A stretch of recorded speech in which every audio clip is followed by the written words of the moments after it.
Let's face it, using anabolic steroids is something that has become very popular in the recent years and is becoming more normalized. So if someone is set on using anabolic steroids, it's important that they know the risks and how to do so in the most safe yet effective manner. And yes, there is a right way to use steroids and a wrong way. Doing so the wrong way will be a waste of time and money to you. You won't make any progress, and it will hurt your health, most importantly. The most important factor to consider is whether or not you are ready to be using steroids. If you're someone who's just been starting at the gym after less than a year of training, you're not ready to be using steroids. Now, what I mean is that to use anabolic steroids and see actual progress from it, everything needs to be on point. Your diet needs to be on point, your training needs to be on point, as well as your sleep. If these things are not dialed in, you're not going to make any progress. Sure, you're going to look big while you're on because of the increased water retention and glycogen, but as soon as you come off, you're going to go back down to the body weight that you started at, and it's all going to be a waste. So you need to ask yourself, am I eating enough food? Am I getting all my meals in? Am I eating what I'm supposed to be eating? And am I eating the right foods? If you're someone who's going out drinking and partying every weekend and going to eat some Taco Bell, using steroids is not going to be for you. And this is absolutely a behavior that you cannot be continuing to do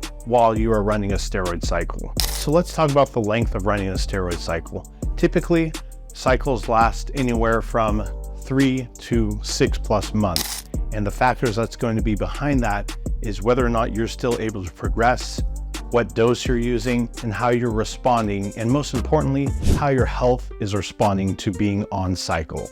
Obviously, if your health is taking a rapid decline, you're not going to be able to run a cycle for nearly as long. And this is why it's especially crucial that when you're on cycle, you be getting blood work every 3 months at least. This way you can tell exactly how much damage you are doing to yourself and whether or not you should be staying on cycle. So if you get blood work after 3 months of being on cycle and your lipids are still good, your liver and kidney function is good, your blood glucose isn't too high and your triglycerides are in check, and your blood pressure also is not too high, then it might be okay to continue making progress and continue being on cycle. Now, the number one thing you can do to keep your health in check while on cycle is to get some health products. Here at Leviathan Nutrition, we offer some of the best health products that you can buy. They are all formulated specifically by me for competitive bodybuilders using anabolic steroids, and they are designed to keep your blood work in check while you are doing this. If you're having an issue with lipids, your HDL, LDL, triglycerides, any of those are out of check, iron is going to be what you pick up. If you're having blood pressure or hematocrit issues, hemoflow, if your kidney markers are out of whack, kidney support you want to grab, or if your liver function, especially if you're running an oral cycle, TUDCA, or NAC, are both things that you can pick up. It's important to know that just because you can afford steroids does not mean that you can afford to run a steroid cycle. Steroids are the least expensive part of running the steroid cycle. Just because you get some tests on the black market for $30 does not mean that you are ready. In addition to the cost of steroids itself, you also need to consider the cost of getting blood work every 3 months, of getting and staying on top of your health supplements, of getting and eating the right foods, and of course, your training, having to pay for a gym membership. All these things are going to add up, and these are all things that you need to budget for ahead of time to be responsible with your use. For a typical cycle, if you're someone who's looking to gain muscle, you definitely want to be using while you're in a caloric surplus. There's certainly no need to be blasting a very large amount of drugs from the start. Whenever you start a cycle, you're starting from a baseline level of testosterone. So even going a little bit above that is going to put you in a super physiological range, which you can respond properly from and gain a good amount of muscle. So the smartest thing to do is to use the smallest dose that's going to give you the best benefits possible and use that until you start to plateau. Now, if you're monitoring your training, if you're monitoring your nutrition, if you're sleeping well, you should be able to do this for at least a month or two before needing to increase the dose. And again, small dose increases at a time are what's going to lead to more muscle tissue accrual over time. Sure, if you use 3 grams of gear,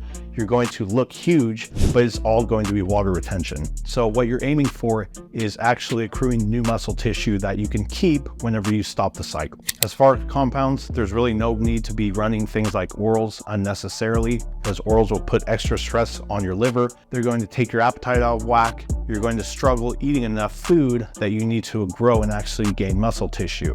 So it's best to stick with injectables and stick to things that have research behind them, where we know what they are going to do to you. For a first cycle, something like testosterone over slightly above the standard reference range is something that's going to be safe yet very effective if you are constantly checking on your blood work and making sure that you are progressing by eating enough, sleeping enough, and having your training in check and monitoring and making changes to all those things if need be. So if you are deciding to use steroids, it is important to consider all these factors and consider both the short-term and the long-term risks of the decision you make, and decide exactly how long you plan to be in this, and if you are ready to be on something like TRT for the rest of your life, because once you start a cycle, you end up shutting down your natural testosterone production, and sometimes you cannot get that back.